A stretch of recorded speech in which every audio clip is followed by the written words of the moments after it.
redesign of this same topic that I gave last year at the CAST conference in New York City.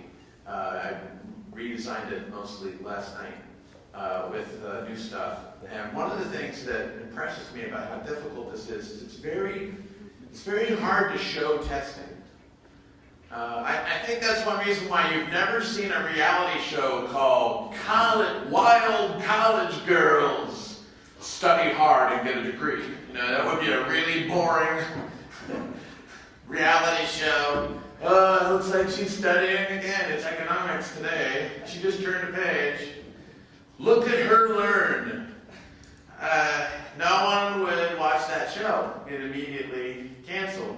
In fact, when you see anyone who's thinking on television, I mean, it'll be like one of those quiz shows where they've narrowed down the idea to who can sort words faster, or it becomes the simple thing. And that is kind of entertaining to watch.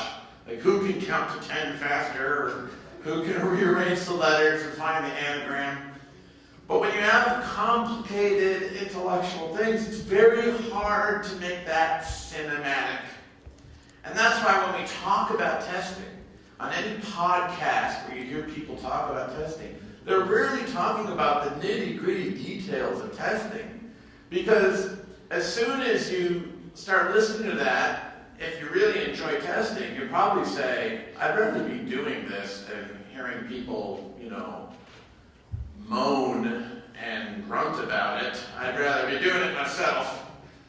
And so I've tried to grapple with that here because I need to show you something.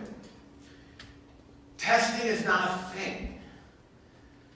Testing is an event. A play is not the text on the page, the script. A play is when people come out and they perform.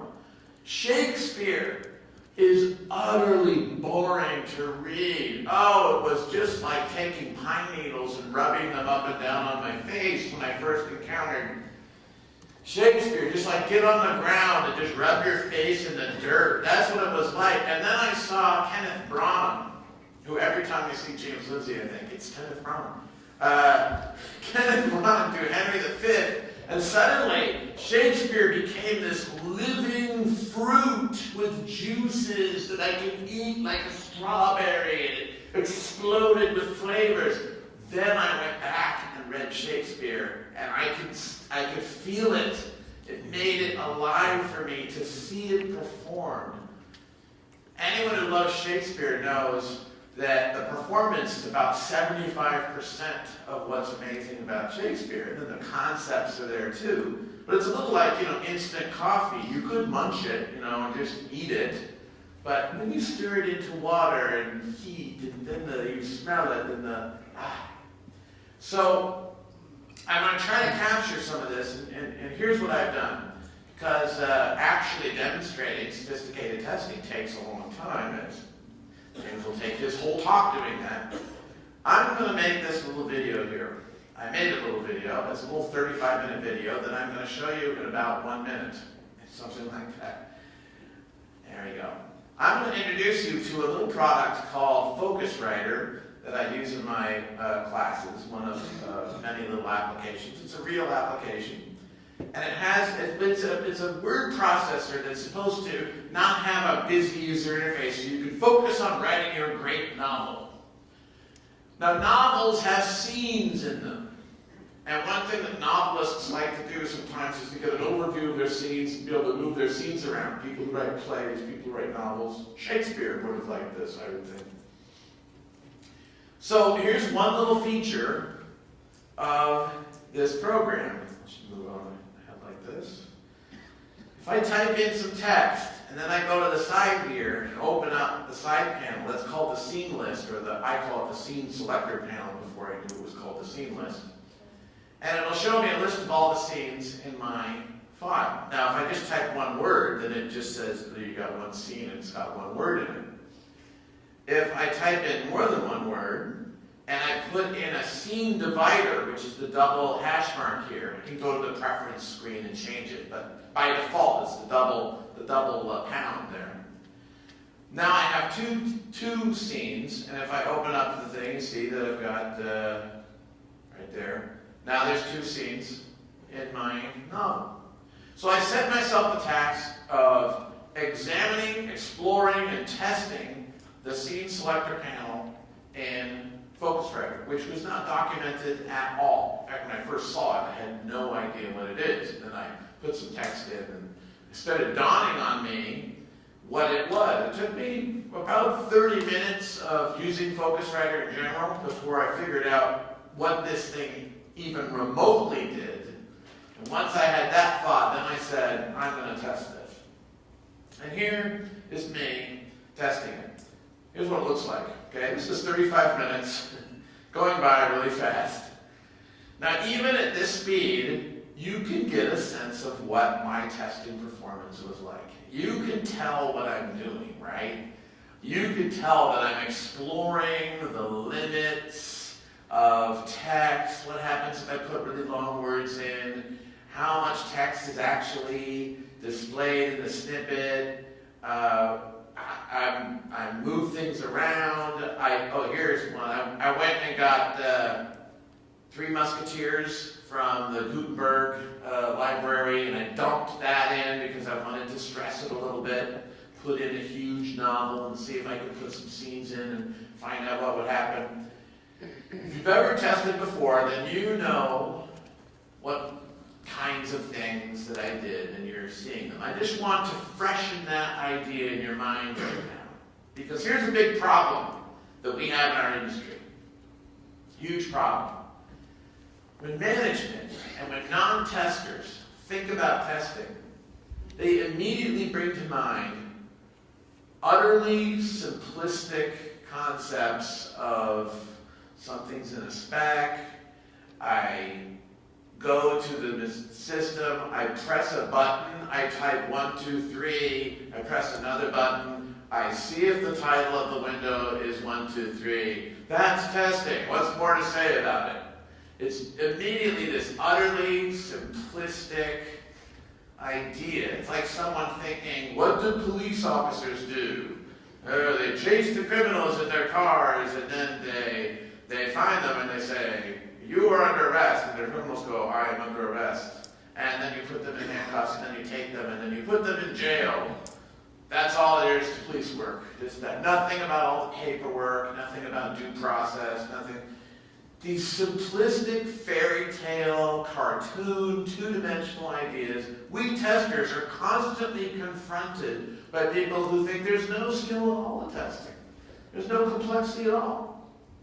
So, at least looking at this 35-minute thing go by you, I want to remind you, there's lots and lots of little things. There were a whole cascade of hypotheses that I experimented with, tried, discarded. Now, I want you to notice something about this, which I didn't know at the time I was doing it. I didn't know that you could resize this window here. I learned about it yesterday when I challenged my brother to do this testing, and I wanted to see if he could find anything I didn't, and he just wandered over and said, oh, I can resize it. I'm like, I didn't know it had that ability. So look what happens when you see it. You notice it's always the same size? It's always the same size? Now this led directly to me misunderstanding one of the features of this, because later on I concluded that you could not have any single word in the scene selector panel that's more than 48 characters. And I didn't know why 48 characters? That's kind of an arbitrary thing. Oh well, but my tests show that.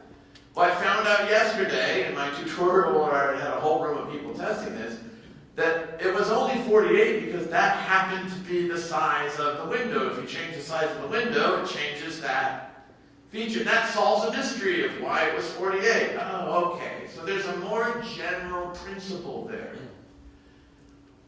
So in the performance of testing, depending on what you notice and what you don't notice, different people at different times will come to different conclusions. Testing is a performance. Each performance is unique.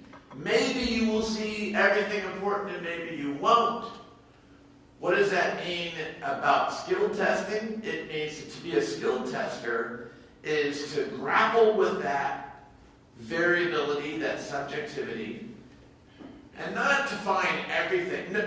No two skill testers are going to find the same exact things, probably.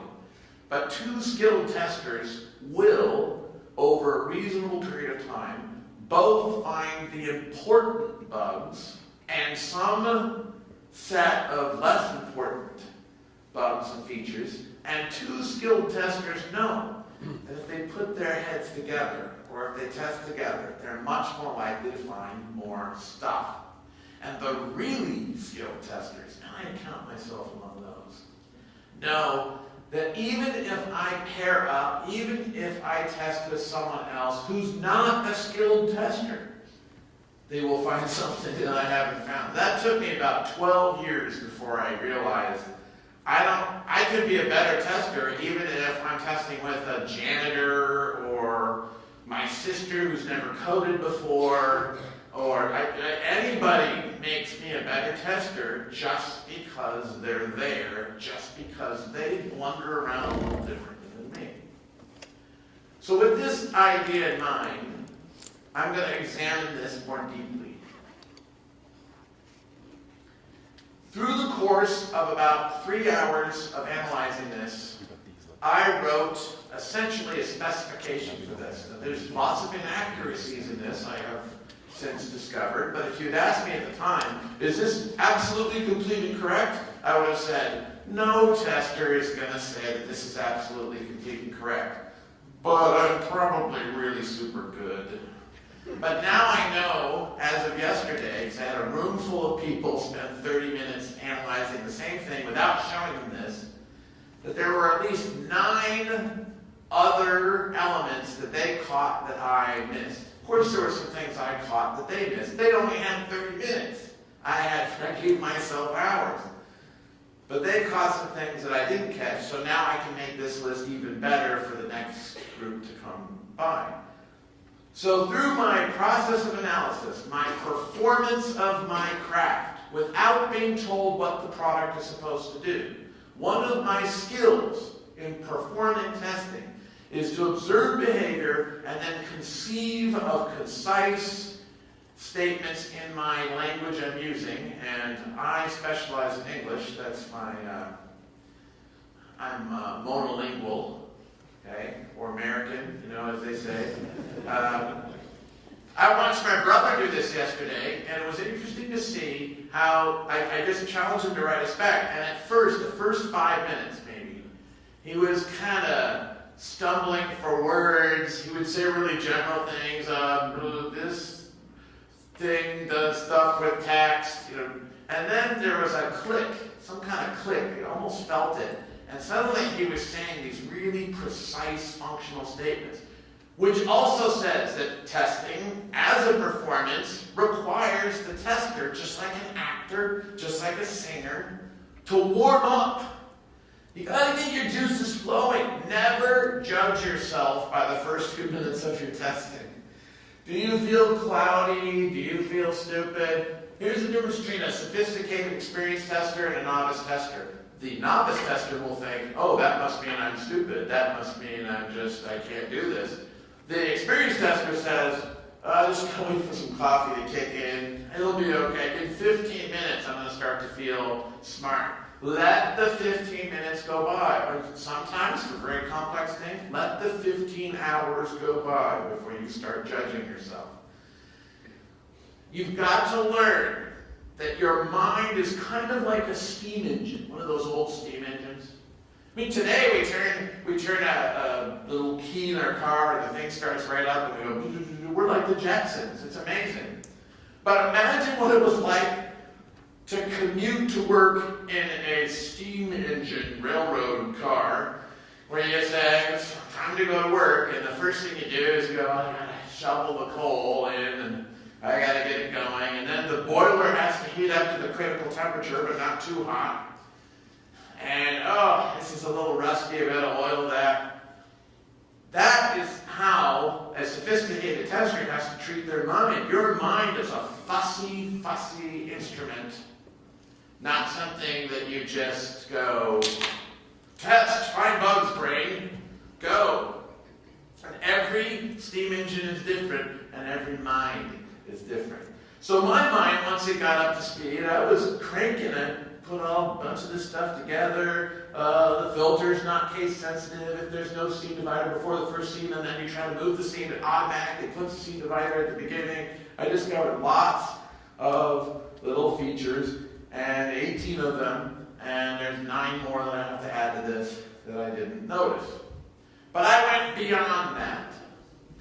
I did something that I don't think anybody in the class yesterday that I taught did. Of course, may I remind you, they were under a bunch of pressure, and especially time pressure, and I gave myself the luxury of all the time I wanted.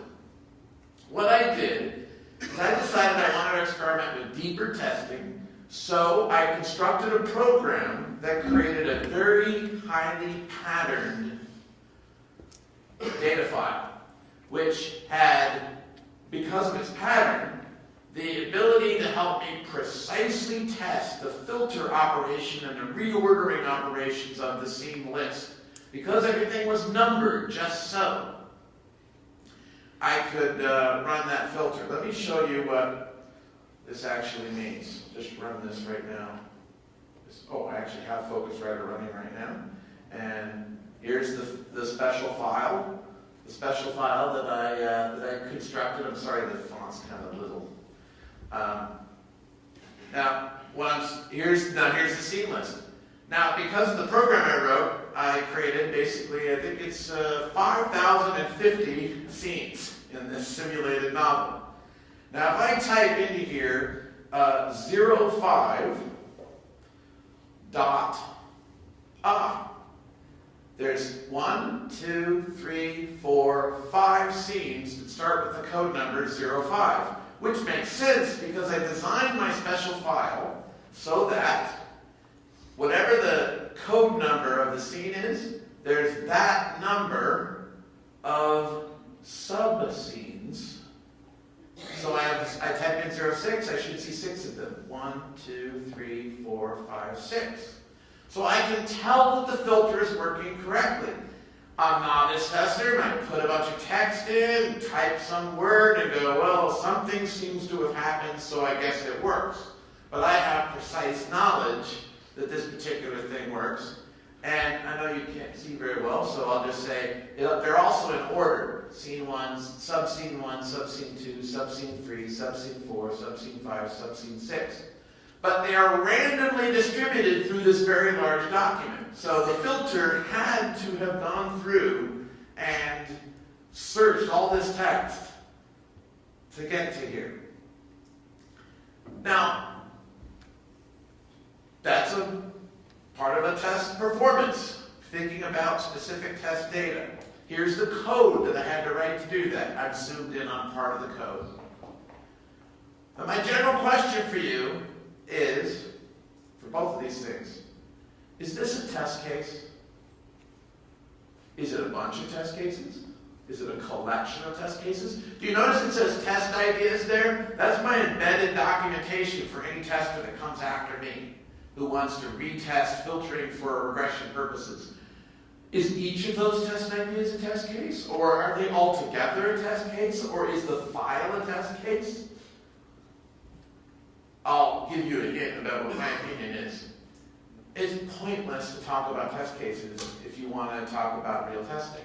In many cases, in most cases I would say, it's just silly to worry about, are these test cases or are these not? It's like, imagine a manager who's got a whole bunch of programmers working for him.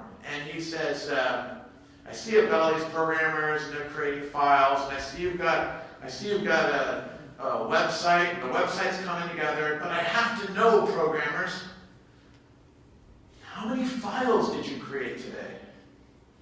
And a programmer would say, what difference does that make? Well, we have to be highly productive in our development. I want to know how productive we are. How many files? How many times did you press the X key? I must know. How many compiles today? How many check-ins? Now, those things might, in some context, be weirdly or roughly correlated to performance, to business value, but generally speaking, they're not. Generally speaking, the answer is we should do as many of those as we need to do to get the job done, but that's not the job. My job as a programmer isn't file creation. I don't admire a programmer who can create 10 times as many files per day as I do. I can only hope to be as good as file-making Sam. He makes files. 10 programmers couldn't make as many files as him unless they used a program to do it. Maybe he might be using steroids. He might be using a specially accelerated operating system that saves files faster. I didn't think about that till right now. He might be cheating. Coding, design, our performances. We don't think in terms of artifacts. We think in terms of the qualities of the solutions. So my answer to this is, of course, this isn't a test case. And it's silly to think about that. And even if you thought it was, well, guess what? I went through 5 earlier versions of the program that creates this special file, each time thinking about how I can make it more powerful. Is each one of those a test case? What if I was working for someone, one of those crazy companies that wants me to put my test cases into a test case management system? What do I put in? Or, and this is my great fear, would I keep all this testing under the radar? Would I do what I've heard called stealth testing? I do smart testing, but I don't tell anyone about it because they couldn't understand it. The manager will say, is it in the test case system or not?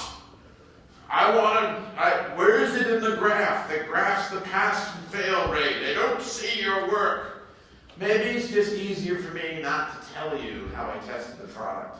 Or maybe I'm going to make up a bunch of fake things. I'm going to call test cases that don't really relate to this. And because I want you to give me lots of credit for my testing, I will count each of these as a different test case. I'm going to have that graph climb into the stratosphere, and everyone's going to think I'm great, just like that file-making Sam guy over in development. I did try all 5 of these files in actual testing, so it wasn't that I just iterated and got to the final version and that was my test. I created the first one, I tried it, and I said, I can make it more powerful. I can make it find more bugs. I can add to this. So it just kept growing and getting better. And we can talk about performing a test activity without worrying or limiting ourselves to this idea of test cases. Let me examine this even closer. In the work that I did, for the several hours that I did, I identified all of these heuristics as heuristics, techniques of solving the testing problem that I used in the course of my work. I used the Levy flight heuristic, which you've probably never heard of, unless you saw this talk the first time I gave it. I didn't know about the Levy flight heuristic until a student told me about it, who had a mathematics background, about 6 months ago. He said, have you heard of a Levy flight? You might be interested in looking it up on the Wikipedia. I will. It turns out that a Levy flight is a special kind of random walk. This is an example of a Levy flight. What's interesting about Levy flights is they're found all over the place in nature, describing how certain animals forage for food in a sparse food environment. Sharks exhibit behavior much like this. And some mathematicians looked at this and discovered that this is a fairly optimal way of discovering food when you don't know where the food is going to be. I looked at this and realized this describes how many testers test when we're just exploring around. Think about it. Haven't you done this? You're looking at a product you have to test, and you try this, you go to this window and you go, oh, that's interesting, and you go to this, you type in some things, you go, that's interesting, and then you go to here and you go, ooh, and you go deeper. You go deeper and you circle around. This is exactly what I did in the scene selector panel. I got real deep in it. But then after a while you go, well, I think I've eaten all the food that there is to eat probably here. Time to get moving on. And you go shallow again. And you start bouncing around to a bunch of features until another feature catches your fancy and you feel there's a lot of bugs here. There's a bug swarm here. Let me spend some time here. I think that feeling of going deep in one place and then bouncing up and being shallow for a while and then the instinct that tells you it's time to go deep again may be a similar kind of thing as a Levy flight. I'm not absolutely sure, but I think it's a pattern that I really do where I go deep and then I go shallow and then I go deep and then I go shallow. And it's interesting to see that there is, in the behavior of ants foraging or sharks foraging, we see similar behavior. I used the fresh look heuristic. The fresh look heuristic is a heuristic I just realized existed a couple of days ago and decided to name it the fresh look heuristic. That's when you've already tested something, but you say, let me shake all that experience I have off and just start from the top. I'll start with an empty file and I will go step by step in testing this thing that I've tested before. That's what you see at the beginning of the video. The beginning of that video isn't actually the first time I saw the scene selector. I had already seen it before, but I decided to start with a fresh mind at it. And that's another heuristic for trying to find something that you might have overlearned earlier. So I've got my systematic product exploration heuristics of different kinds. I have my various ways of modeling from observations, including whenever anyone says, oh, I did this because in my experience, when you have a button like that, it usually has this problem. Well, congratulations, you're using pattern recognition from experience. That's a heuristic. It's a very powerful testing heuristic. And depending on your experiences, you will think of different things and notice different things. I did experiment design. I'm constantly using the Occam's razor heuristic, which is, what is the simplest explanation for what I'm seeing? That's probably what's going on. Maybe it isn't. I use the specification writing heuristic, which says, if you really want to understand something, try writing a description of it instead of wordlessly experiencing it. Sometimes writing a description in your native language or maybe in another language that's not your native language helps your mind stretch in the right way. Well, which of these heuristics is a test case? What a silly question. All this stuff is happening. All this fascinating aspects of the thought processes of testing.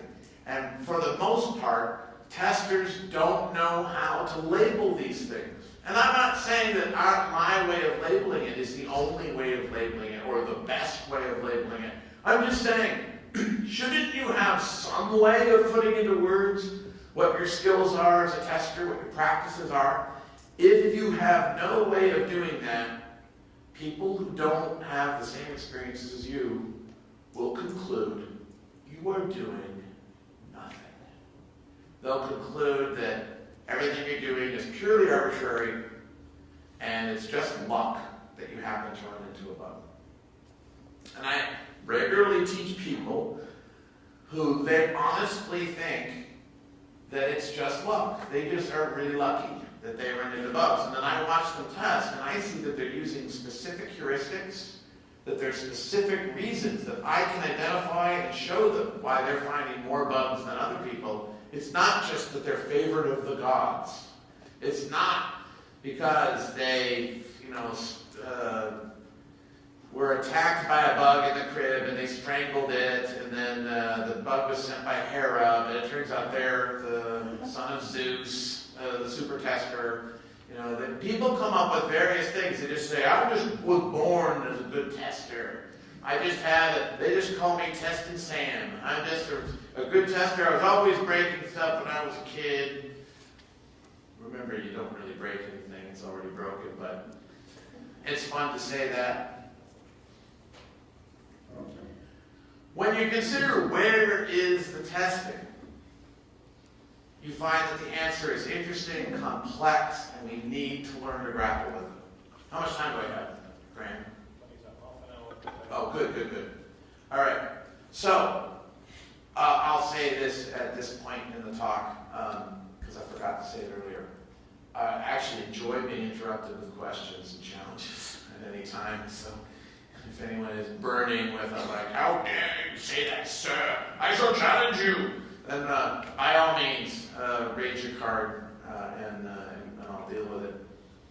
I would say that every act of testing, between the time of saying to yourself, I'm going to do this testing now, and time to test something else, there are many interesting layers of factors that are influencing what you do. Your perception of your role on the project and how well integrated you are will profoundly change what you do. Your knowledge of the technology, your general skills of testing, your talents and your temperament. Some people are very social. Some people are not very social, but they're very analytical. Some people just love to get in the flow of stimulus and response.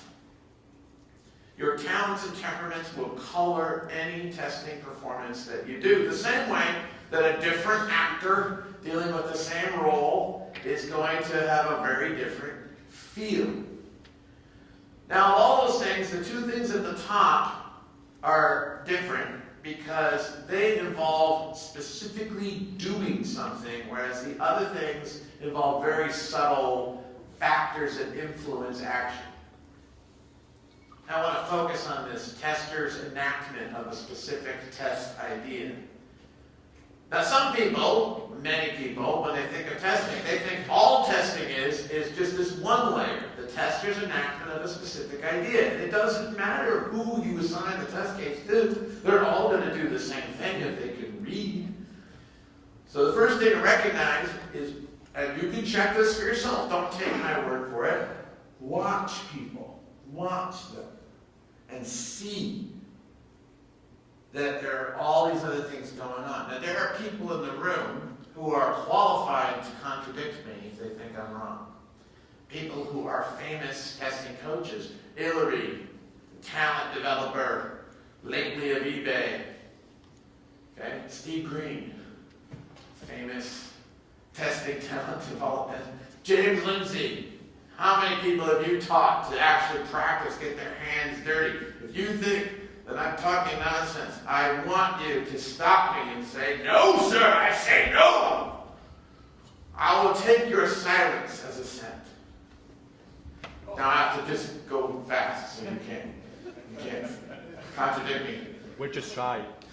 Oh, what? Did someone just? We're just shy. Oh, just shy. It could be you're just shy. That's right. Okay. I want to give you a little tool for teasing apart some of the interesting things that go on in projects. I've conceived of this many years ago at Borland International when I was doing process improvement work. And then I got out of the process improvement business and I never published this. So this is up to now completely unpublished. But I have discovered a sort of lens that when I put it on like a monocle, I can look at any process and see complexity in it where other people didn't see complexity. And it goes like this. Any intellectual problem-solving process, any creative process done in a business context consists of 4 simultaneous activities. They're all simultaneous. Commit, prepare, produce, deliver. And naive people think, oh, commitment is just 1 second where you say, I shall do this. I'm putting it on my to-do list. There, commitment done. And preparation. Oh, okay, let me just get my mind set. Okay, I'm ready. And then I do, until the very end, and then I deliver it to you. To me, that's like saying, here's how I get to work. I shoot myself out of a cannon until I hit the side of the building I work in, and then I slide down. I'm at speed 0. I'm at 150 miles an hour, and then I go speed 0 again. There's none of this like going through traffic and waiting at stoplights. If you think of your commute to work, it's a nice metaphor for how any task really goes. Someone might think, like, get on the road, get to work, hurry up. And they, in their mind, have cartoonized this into you're at home, you're traveling, and now you're here. But of course, as adults who understand how these things work, we know that there's a windy path you might have to travel, and a train might be late, and you have to switch to a taxi. So this is reality that I deal with. What I do with this lens is I look at somebody's activity that they say they're doing, and I use a sort of chromatography in my mind. I separate it, and I notice that in many activities, most activities, we don't have all the commitment at the beginning. Someone says, go ahead and do that, but they're thinking, unless it's really expensive, because if it's going to be really expensive or it's really hard, maybe I'll change my mind. So you might be given permission to do something, but then you have to keep convincing people, stick with it. Someone says, okay, we can try exploratory testing, and then 30 minutes into it they go, I'm bored, I'm confused, let's stop it doesn't work. And you have to say, no, we keep going, we're not done yet. So commitment is not a one-time only moment, it's an activity that you keep revisiting. Preparation also is an activity that we keep revisiting. And highly productive work is in the middle there, but it might be interrupted. You see this right here? This is my vision of, we have to do a presentation for management where we demo the system, so we have to stop actually doing our highly productive process of developing the system, and we have to stop that, and we're going to have to create a little package that has features that look real good, and so we have to stop developing the back end right now and just focus on the user interface. So we go back into preparation, and I should have put a little thing on commitment there, because that's the moment where you say, we have to do this demo. Then we have to get ready for doing the demo. That interrupts our productivity. We deliver a little bit, and then management says, okay, and there should have been a little shaded part here where management is recommitted. And then we continue. So I hope you see how this works. Here's how this heuristic works in real life. What I say is, all these things are simultaneous, but to the degree that commitment is pushed that way, and preparation is pushed that way, and delivery is pushed that way, and productivity can be the only thing we think about, we'll be more efficient. We'll be more efficient if we can push those things out of the way. On the other hand, efficiency is not the only issue. You actually have to design the right thing. So sometimes, many times, we want to be less efficient and spend more of our time checking with people saying, is this what you want? Is this what you want? So any activity, including testing activities, involves a constant recommitment, a constant checking of whether your performance is acceptable, whether it is reasonable to be doing this. I hope you will show this, James, in the middle of your demo. I hope you'll say, now, what am I doing? Is this really worth doing? I think it is, and here's why. Maybe he'll say that, maybe he won't. But I think he probably will. When I apply this lens to the idea of a tester enacting a specific idea, here's how it looks to me. The commitment part involves playing with the product. And you might wonder, how is playing with the product part a commitment activity? Isn't it a bug-finding activity? It is a bug-finding activity. But when you play with the product, it is a necessary thing to do in order to make a case for why this needs to be tested. I want to get management to commit to let me test this area. So how am I going to do it? I'm going to test it a little bit, find a few bugs. Then I'm going to present it to them and say, there's a lot of risk here. And then they'll say, okay, then I commit that we will test this. Aha. So playing with the product, scouting the product, talking to people, brainstorming, negotiating for time, they're all commitment activities as well as also living in these other areas. Analyzing, creating test data, finding tools is a preparation activity. Interacting with the product, observing behavior. Let's test what I said about this being a lens. If we take all these activities and we put them in the first minute of the project, we can somehow just snap our fingers and have done all these things. And if we take all these things here and put them in the second minute of the project, then our testing would be completely efficient, powerful testing every minute of it. But we can't do that, which is why testing is something that we got to warm up to, that we have to tinker with, because we can't assume that we get all the good ideas right at the beginning. Part of the performance of testing is to be moving up and down these areas. So where is the testing? Some people would say the testing is here. I wrote down a test procedure.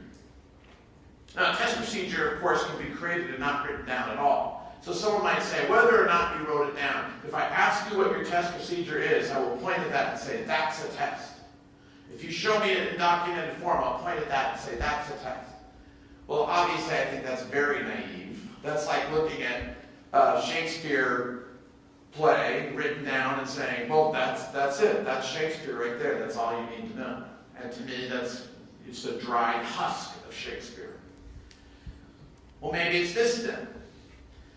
Often when I say testing or when I say test, I'm referring mostly to this, to the actual moment of interacting with the product to do something that I intend to be a test.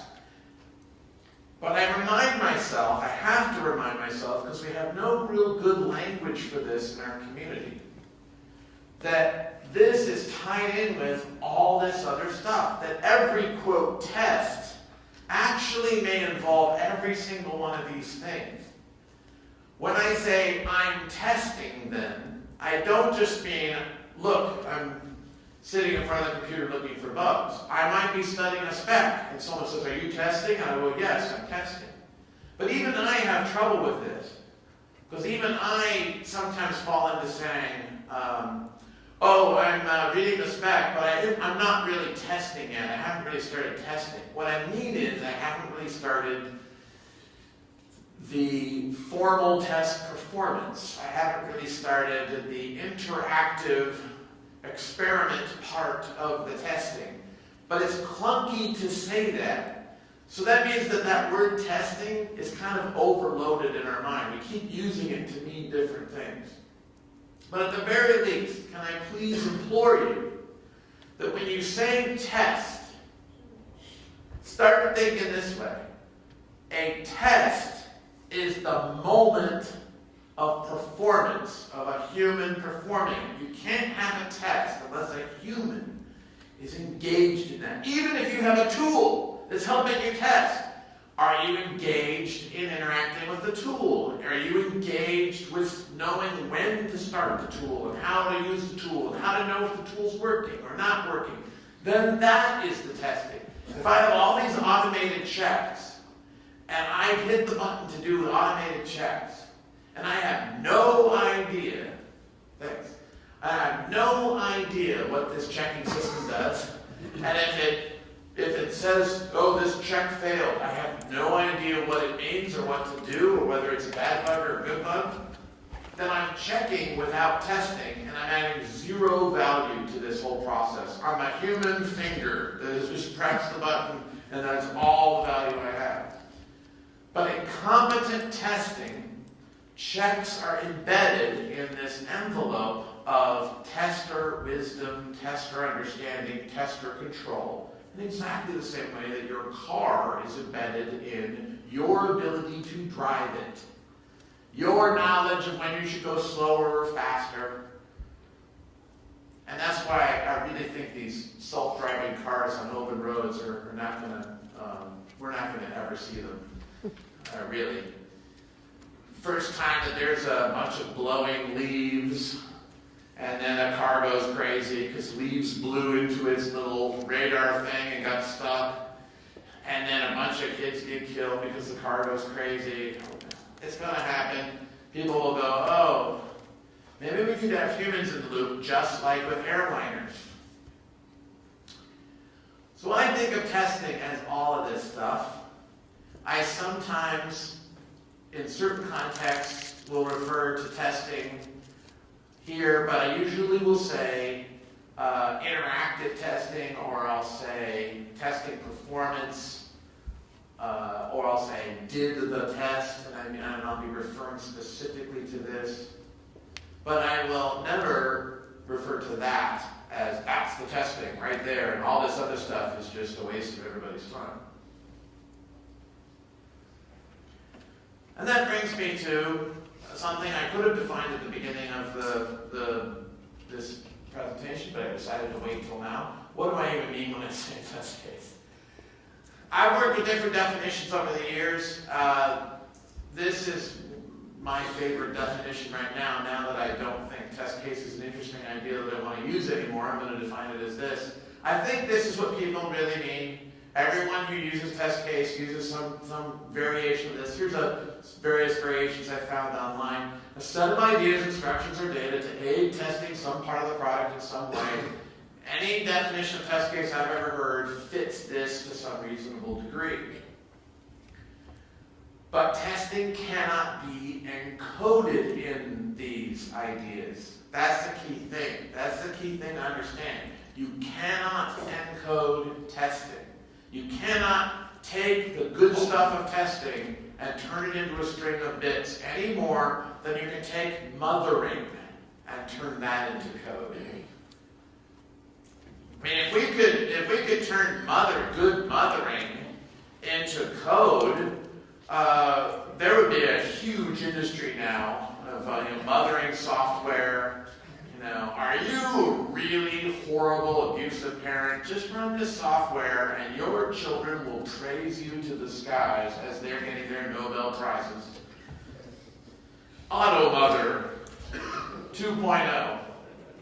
We don't like to speak of Auto Mother 1.0, but the lawsuits have been settled and nothing was ever proven.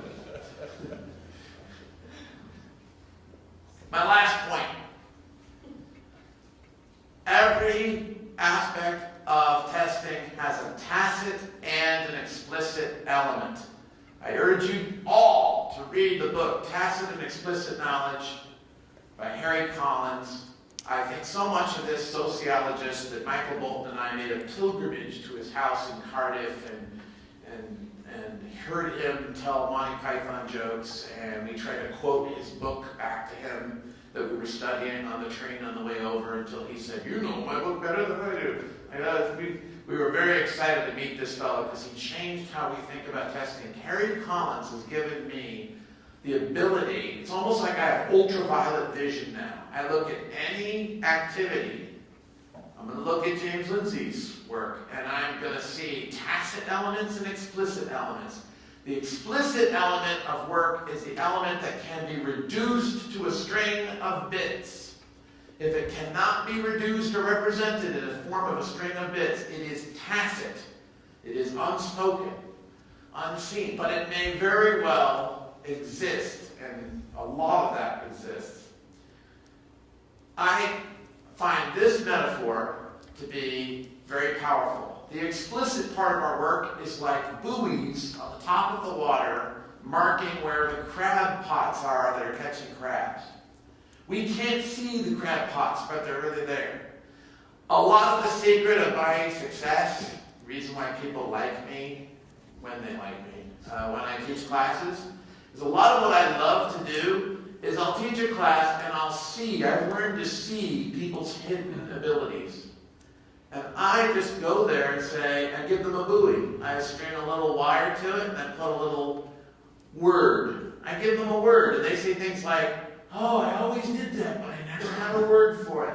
And it makes them feel smarter. All I did is give them a brightly colored floaty thing. I didn't teach them actually how to do testing.